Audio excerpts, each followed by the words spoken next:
Hello everyone, welcome to infinity learn by Shri Chaitanya. तो आज हम लोग एक बहुत इंपॉर्टेंट टॉपिक पे बात करने जा रहे हैं और इससे आने वाले एग्जाम को प्रिपेयर करने में आपको बहुत आसान होगा और आपको कई सारे इससे हेल्प मिलेंगे। टॉपिक है strategy for mastering time consuming topics. और कई बच्चों का ये अभी बहुत स्पेसिफिक डाउट होगा कि सर मेरा ये टॉपिक अच्छा नहीं है, मेरे को इस टॉपिक में प्रॉब्लम है। कई बच्चे तो उस टॉपिक से इतना परेशान हो जाते हैं, सर ये मैंने कुछ पढ़ा ही नहीं है। तो इस तरह के लैंग्वेजेस कई बच्चे यूज कर रहे होते हैं, तो उनके लिए एक बहुत ही छोटा सा सजेशन के तौर पे मैं लाया हूं कि होप अगर उसको फॉलो करेंगे तो ये सॉर्ट आउट हो सकता है। तो स्टार्ट करते हैं बच्चे लोग। हमारा टॉपिक है strategy to master time consuming topics. देखिए यहां पर अगर मैं बताने की कोशिश करूं तो कई सारे मैं आपको बहुत हाइपोथेटिकल, सुनने में बहुत कर्णप्रिय, मतलब जो बहुत अच्छा लगे एक सजेशन दे सकता हूं तुम ऐसे करो। बट सबसे बड़ी सच्चाई क्या है, ऐसा कभी नहीं हो सकता कि अगर कोई बच्चा ये बोल दिया कि मेरा ये टॉपिक एकदम खराब है।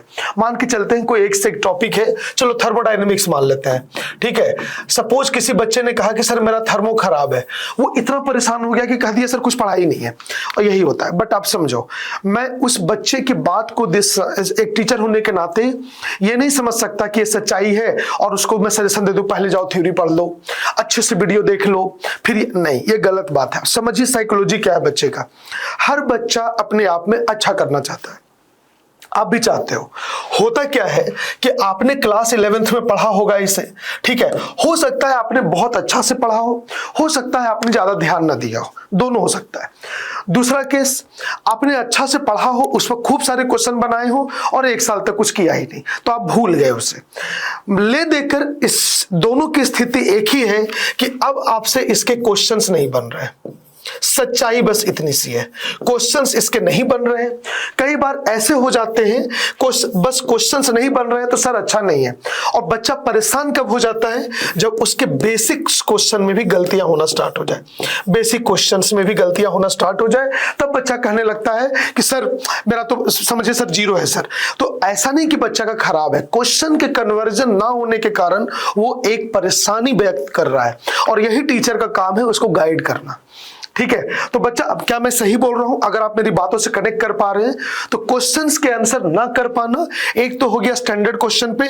दूसरा, वो बच्चा बहुत परेशान हो जाएगा जिससे बेसिक्स, जैसे वो एक्सटेंसिव इंटेंसिव में गलत कर गया, ओके, कहां पे मतलब ऐसे यूनिट में गलत कर रहा है, तो वो बहुत परेशान हो जाता है, उसे लगता है उसे कुछ नहीं आता है और वो सिर्फ क्वेश्चंस के ना बनने का तरीका है। और इसके रीजन 2 हो सकते हैं।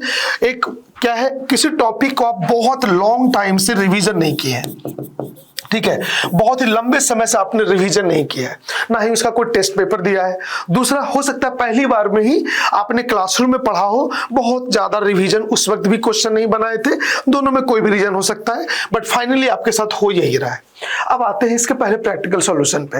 बातें सुंदर सुंदर बहुत की जा सकती है, मोटिवेशन के नाम पर जब सुनने बैठते हैं तो लगता है अब तो रैंक 1 आएगा, सेशन खत्म होता है फिर वही स्थिति है। तो पहले मुद्दे की बात पे आते हैं, फिर बातें और भी कर सकते हैं। तो सबसे पहले आपका ये मत समझिए कि कोई चीज आपका बहुत ही खराब है और कोई टॉपिक बहुत कॉम्प्लेक्स है, ऐसा मत समझिए। सबसे पहले इसलिए मैंने लिखा है कि हमेशा पॉजिटिव रहिए, कंसिस्टेंट रहिए। देखिए, आप नेगेटिव रहिए चाहे पॉजिटिव रहिए, टाइम चलेगा और टाइम वो दिन आवर्स कमते जाएंगे। तो आपको, आप रहो चाहे मत रहो कंसिस्टेंट, टाइम कंसिस्टेंट रहेगा सबके लिए, जो एवरेज है, जो वीक है, जो स्ट्रांग है, सारे बच्चों के लिए। तो बच्चा अगर टाइम अपने हिसाब से चल रहा है, जो इतना बड़ा आदमी है, तो हमें तो चलना ही चाहिए, ठीक है अपने। तो ऑलवेज नेगेटिव हो गए तो ये और खराब होगा। तो इससे अच्छा है कि थोड़ा सा पॉजिटिव रहिए। कम से कम मन में सोचिए, ये नहीं सोचिए कि मैं मजबूत हूं, ये सोचिए अच्छा ये मेरी कमी है, इसे ठीक करना है। पहले तो एक्सेप्ट कीजिए कि हाँ मेरा ये जो आप बोल रहे हैं कि हाँ ठीक है मुझे इसे अच्छा करना है, ठीक है अच्छा करना है। ये मत सोचते रहिए कि हाँ खराब है, नहीं, इसको अच्छा करना है। तो सबसे पहले मैं इस पॉइंट पर आए, अगले पे आते हैं। सबसे मुद्दे के बाद सबसे पहले मैं हमेशा जानता हूं हम कोई रॉकेट साइंस नहीं पढ़ रहे हैं। कोई भी टॉपिक, अगर मेरे टीचर मुझसे कहा करते थे कि मृत्युंजय कोई टॉपिक कभी टफ नहीं होता, कोई टॉपिक इजी नहीं होता, जो तुमसे बन जाए वो इजी होता है और जो तुमसे ना बने वो टफ होता है। ठीक है, तो मुझे उनकी बात बहुत अच्छी लगती थी। और किसी क्वेश्चंस में अगर तुम्हें बोलने में दिक्कत आ रही है, बनाने में दिक्कत आ रही है, इसका मतलब तुम उसको ज्यादा प्रैक्टिस नहीं किए हो, इसी कारण से तुम्हें प्रॉब्लम है इसमें। मुझे उनकी बात जच गई थी। तो मैं आपको एक बहुत अच्छे से बता रहा हूं, कोई भी कॉम्प्लेक्स टॉपिक है, ओके, कोई भी कॉम्प्लेक्स टॉपिक है, किसी भी सब्जेक्ट का है। मैं केमिस्ट्री का टीचर हूं तो मैं थर्मोडायनेमिक्स, सपोज आयनिक ले लेता हूं, ज्यादा बच्चे बोलते हैं, ठीक है। सबसे पहले तो उसको ब्रेक डाउन कर दीजिए टॉपिक वाइज, सबसे आसान तरीका है। मुझे लगता है इससे इजी कुछ नहीं होगा। मैं यहां पर ये बातें कर लूं, देख भाई वीडियो देख ले, वन शॉट एकदम तगड़ा वाला थ्योरी क्लियर ना, तो क्वेश्चन, ये सबसे बड़ा ट्रैप है आपका। जो थ्योरी के मुंह पास में गया वो तो कंपटीशन से गया, ठीक है। मैक्सिमम बच्चों को बीमारी लगी हुई है, कोई तो दुनिया में ऐसा मिलेगा जो ऐसा थ्योरी पढ़ाएगा कि बिना बनाए सब क्वेश्चन बन जाएगा। ये बहुत बीमारी बहुतों को लगी हुई है और इसके कारण वो वन शॉट वीडियो 12 घंटे के क्लास नोट्स कहीं के खूब पढ़ रहा है, क्वेश्चन नहीं बन। तो बच्चा सबसे पहले समझो क्वेश्चन बनाना ही आपके ऑब्जेक्टिव है।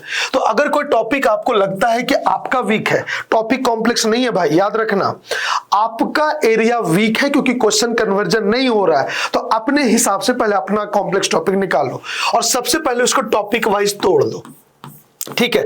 हो सकता है कि अगर आप मैनेजमेंट के तरीके नहीं अख्तियार करोगे, नहीं पढ़ोगे, तो पूरा टॉपिक मिस करेगा। मान लो मैं आयनिक में आ जाता हूं, तो सपोज एक पीएच है, कैलकुलेशन किसका, स्ट्रॉन्ग एसिड स्ट्रॉन्ग बेस, ठीक है, वीक एसिड वीक बेस, ठीक है। एक हो गया सॉल्ट एनालिसिस, हाइड्रोलाइसिस, क्या हो गया, सॉल्ट हाइड्रोलाइसिस।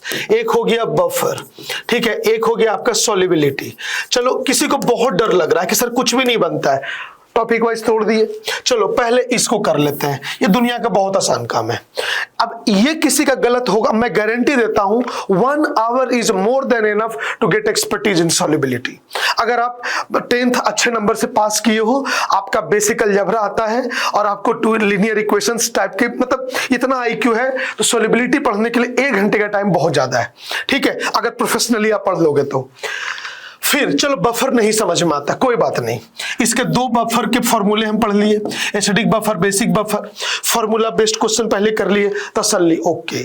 चलो यार, एटलीस्ट ज्यादा नहीं तो फॉर्मूला आता है, कंसंट्रेशन लेना आता है, आंसर निकाल लेता हूं।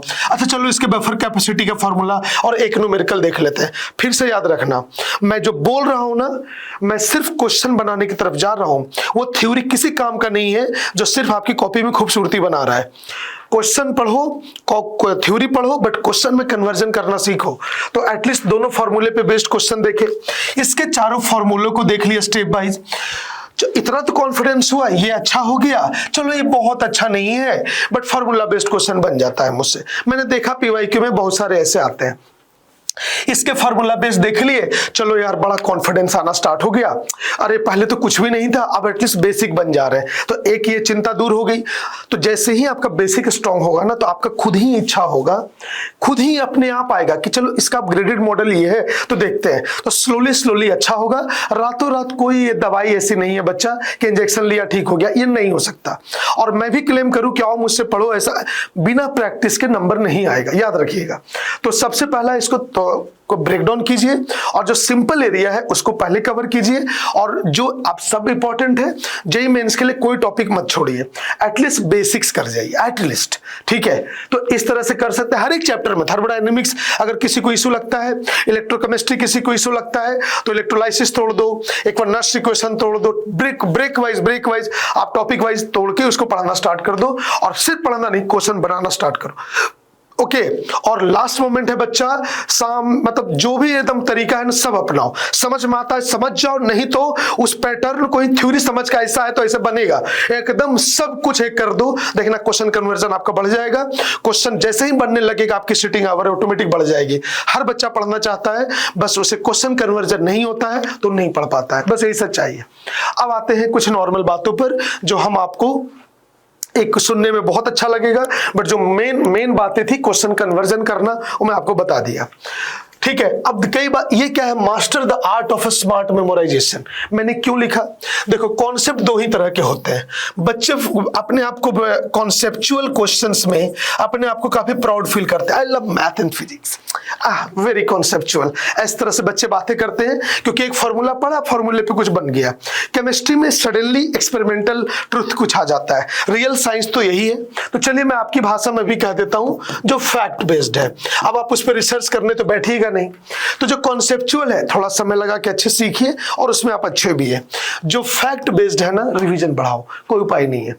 अफ्रीका के टीम के 11 प्लेयर के नाम आपको पहली बार में नहीं याद हुए होंगे। आपको क्रिकेट में इंटरेस्ट है, बार बार उस टीम के मैच देखें, आपको धीरे धीरे याद हो गया। ठीक है, मेरा नाम मृत्युंजय कुमार है। आप मुझसे रेगुलर, मेरा नाम आपको क्यों आने लगा? क्योंकि आप मुझे इंटरेस्ट आया और मेरे लेक्चर आप बार बार देख रहे हैं। तो यही चीज आपको करना है। अगर कोई फैक्चुअल है तो आप अपना इंटरेस्ट बढ़ाइए, रिवीजन कीजिए। रिवीजन करने के साथ साथ जितनी बार रिवीजन करोगे ना, उसमें पढ़ने में टाइम कम लगने लगता है। तो स्टैंडर्डाइज करो, रेगुलर रिवीजन, यही इसका मूल मंत्र है भाई। कंपटीशन का मतलब है ही नहीं नोबेल प्राइज और फील्ड मेडल लाना। कंपटीशन का मतलब है 3 घंटे में सबसे पॉजिटिव नंबर आंसर करना, और उसका एक ही तरीका है रिवीजन। किसका? थ्योरी नहीं, क्वेश्चन रिवीजन। क्वेश्चंस बनाओ, गलती करो, आंसर सीखो, दोबारा कभी गलती मत करो, और घर पे इतने गलती कर लो कि एग्जाम में गलती के चांसेस ना रहे। यही तरीका है कंपटीशन क्रैक करने का। अगर आप बहुत अपने आप को एवरेज भी समझते हो तो टॉप रैंक ला सकते हो, बस more and more practice. Okay, मैं इसका तो कतई घोर विरोधी हूं, बट फिर भी एग्जाम जब बहुत करीब हो तो कई चीजों को याद करने के तरीके भी आप अपना सकते हो। ये आपका कोई, इसका कोई रूल नहीं है। हालांकि मैं इनऑर्गेनिक पढ़ाता हूं, मुझे इनऑर्गेनिक बहुत पसंद है, बट मुझे निमोनिक्स वगैरह पर्सनली पसंद नहीं है। मैं बिलीव करता हूं रिवीजन में। जिस चीज को आप जितना ज्यादा रिवीजन करोगे इसकी जरूरत नहीं पड़ेगी। बट कई बच्चों को माइंड मार्केट में ऐसा चलता है, ओह होली नहीं खेलेंगे रूस से फ्रांस, कॉन्फिडेंस आता है अंदर से। तो अगर आपको आता है तो प्लीज आप जा सकते हैं, बेनिफिट होता है। ये आपके विवेक पे डिपेंड करता है। चलिए, दूसरा, बच्चा लोग maintain consistency and focus on fundamentals. Okay, और बच्चा लोग प्रैक्टिस, हर बार बोल रहा हूं, मॉक टेस्ट पे आइए। सच्चाई से कभी नहीं भागना चाहिए। मैंने अक्सर बच्चों को देखा है, अक्सर टॉपिक वीक हो चाहे स्ट्रांग हो, एक ही रीजन है, क्वेश्चन का नहीं कन्वर्ट होना। अच्छा बच्चा, कल टेस्ट है सर, टेस्ट इस बार नहीं दूंगा, अगली बार दूंगा। ठीक है सर, तैयारी करके। बच्चे मत भागिए, आपके नंबर कम आने से आपकी इज्जत नहीं कम हो जाएगी। ठीक है, वही सच्चाई है। सच्चाई एक्सेप्ट करना सीखिए, ये बड़ी बहादुरी का काम है। ठीक है, तो बच्चा चाहे कुछ भी कर लो, प्लीज एग्जाम्स पार्टिसिपेट करो। ठीक है, सीधा फाइनल में नंबर कम क्यों लाओगे भाई? पहले नंबर कम ला लो, रीजन जान जाओ, सच्चाई क्या है उस पर काम कर लो, फाइनल में फोड़ दो। तो जो पहले लड़ेगा वो बाद में जीतेगा, यही है। ठीक है, तो बार बार एक ही आदमी बार बार लड़ के लास्ट में जीत ही जाता है। ठीक है, तो पहले खूब प्रैक्टिस कीजिए और अपने फंडामेंटल्स क्लियर रखिए, बेसिक्स रखिए। चलिए, टॉपिक अगर टफ है तो हमेशा बेसिक्स पे ज्यादा फोकस करके रखिए। ठीक है, हर बच्चे का हार्ड एरिया अलग होता है, इजी एरिया अलग होता है। कोई डिफाइन नहीं है कि मैं कह रहा हूं थर्मोडायनेमिक्स, किसी बच्चे का थर्मोडायनेमिक्स ही बहुत अच्छा होता है, किसी को केमिस्ट्री में वीक लगती है, कोई केमिस्ट्री में ओलंपियाड क्रैक के आ जाता है, किसी को मैथ नहीं अच्छा लगता, वो कोई मैथ में ओलंपियाड लेके आ जाता है। ठीक है, तो ये हर बच्चे का अपना अलग अलग है। तो आप इसको टॉपिक वाइज डिसाइड कीजिए, क्या टॉपिक है अच्छा है, क्या टॉपिक कम है। तो जो आपका टफ टॉपिक है, जो आपको मतलब टफ लगता है, उसके बेसिक्स PYQs ये जरूर कीजिए। थोड़ा फास्ट करते हैं, और ये सबसे स्टैंडर्ड बहुत यूज, जैसे जो भी आपके हार्ड टॉपिक थे, जो भी आपके टफ टॉपिक आपको लग रहा था, बच्चा लोग कुछ भी स्टैंडर्ड मटेरियल मत उठा लीजिए। अगर सपोज आपको 2 साल में कोई टॉपिक परेशान कर रहा है, आप एग्जाम देने वाले हो, स्टिल वो टॉपिक आपको लग रहा है मन में साइकोलॉजिकली आपको परेशान कर चुका है कि भैया मैं तुमसे नहीं कवर होऊंगा, और आप तो सोचो अचानक से सब कुछ ठीक तो हो नहीं जाएगा। तो बच्चा, आप रेफरेंस बुक अपने जहां भी पढ़ते अपने टीचर पे भरोसा कीजिए। हर टीचर अपने स्टूडेंट का बेटर चाहता है। तो क्लास नोट्स पढ़िए, फास्टर, थ्योरी में ज्यादा समय नहीं देना है। ठीक है, उसके बाद PYQ जरूर बनाइए, क्योंकि अगर टॉपिक आपको टफ लग रहा है तो बेसिक्स में भी इशू आएगा। तो कम से कम 5 ईयर के लास्ट, खास करके जब से 10 शिफ्ट में NTA पेपर ले रहा है, उतना जरूर कीजिए, बहुत मजा आएगा। इतना जरूर हो जाना चाहिए। अगर वो टॉपिक इनऑर्गेनिक ऑर्गेनिक का है तो कम से कम 30 मिनट में NCERT रीडिंग भी कर लीजिए। ठीक है, इससे आपको आइडिया लग जाएगा, अता पता लग जाएगा कौन सा टॉपिक कहां पर बैठा हुआ है। जब कोई क्वेश्चन नहीं बनेगा तो रेफरेंस जाना आसान होगा आपको, तो आपको सब बाउंड्री लाइन पता चलेगा। तो रेफरेंस बुक बहुत अच्छे से इस्तेमाल कीजिएगा। PYQ मैं क्यों बोल रहा हूं, एग्जाम बहुत करीब है और आप कोई बोला अरे यार ये बहुत अच्छी बुक है ले लो, और उसका आंसर ही नहीं है, घर में गए 2 क्वेश्चन उठाए, दोनों में फंस गए, पूछोगे किससे, टाइम की बर्बादी। तो लास्ट मोमेंट पे ऐसे क्वेश्चन बनाओ जिसके आंसर अवेलेबल है, सोल्ड क्वेश्चंस, ओके, और आंसर देख लेना 1-2 अटेम्प्ट के बाद, कोई बुराई नहीं है। तो इसके आंसर अवेलेबल होता है, आप अपने गुरु खुद हो सकते हैं, कोई बुराई नहीं है, ठीक है। और बेसिक्स हमेशा पढ़िए, अगर टॉपिक बहुत टफ है तो बहुत एकदम से एक्सपर्टीज नहीं आएगी, जो 2 साल में नहीं आया, मैं फ्रैंकली कह रहा हूं, ऐसा तो होगा नहीं रातों रात आ जाएगा। और कोई टीचर अगर बोल रहा है कि 1 दिन में मैं मस्त करा दूंगा, भैया उसका रिवीजन होगा, उसका और फास्ट हो जाएगा, आपको तो क्वेश्चन ही फिर बनाना होगा। तो क्वेश्चंस पे फोकस कीजिए ज्यादा से ज्यादा, तो बेसिक्स पढ़िए, बेसिक्स क्वेश्चंस एटलीस्ट करते जाइए, ठीक है। और कोई भी चीज स्लोली स्लोली अच्छा होता है, रातों रात अच्छा नहीं होता है, ठीक है। चलिए, और प्रॉब्लम सॉल्विंग टेक्निक पे काम कीजिए, सिर्फ और सिर्फ वो थ्योरी किसी काम का नहीं होगा। मैं बहुत ओपनली बोल रहा हूं, अगर वो क्वेश्चन कन्वर्जन में काम नहीं आ रहा है, वो पढ़ाई अभी कंपटीशन में किसी काम की नहीं रह जाएगी अगर वो पढ़ाई आपको ये आंसर के करीब नहीं ले जा रही है। तो बच्चा प्रॉब्लम सॉल्विंग टेक्निक पे काम कीजिए। अगर मैं आज फ्रैंकली बोल भी रहा हूं, अगर आपको सीखना पड़े तो सीखिए, अगर आपको किसी को चीज को मगअप करना पड़ रहा है तो कीजिए, बट उसी तरीकों को अपनाइए जो प्रॉब्लम सॉल्विंग में मदद करे, ना कि बस थ्योरी समझते रह जाए। आपको बहुत कुछ आएगा, यूनिट में बच्चा गलत करके आ जाता है, पेपर पेन से ज्यादा दोस्ती कीजिए, क्वेश्चन बनाइए, आंसर के करीब पहुंचिए, और जो गलतियां होती है उसको एक्सेप्ट कीजिए, और जिस तरह के कॉमन मिस्टेक्स आपके हो रहे हैं उस पर काम कीजिए, कोई उपाय नहीं है इसके अलावा। और ये जितना करोगे उतना अच्छा फील करोगे, और जब स्लोली स्लोली आप प्रोग्रेस करोगे ना, खुद में इतना कॉन्फिडेंस आता है आप सोच नहीं सकते। आप इस तरह काम करना शुरू करो, 1 महीने में देखना, 1 महीना टफ लगेगा, बट 1 महीने में अपना खुद का जब पीछे मुड़ के देखोगे तो लगेगा अरे वाह मैं यहां से यहां राइज किया हूं, ऑटोमेटिक जिद आएगी, इससे भी अच्छा कर लूंगा, इससे भी अच्छा कर लूंगा। और आज जो आप सीखोगे, जिंदगी के दूसरे कंपटीशन में भी आपको ये स्ट्रेटजी काम करेगी और आपकी जिंदगी बड़ी आसान होगी, ओके। चलिए, तो बहुत हुआ। और बच्चे, किसी भी एग्जाम का सबसे इंपॉर्टेंट चीज होता है मॉक टेस्ट। आपको पता है ये इंस्टीट्यूट हमेशा से अच्छे रिजल्ट के लिए इंडिया में जाना जाता है, ठीक है।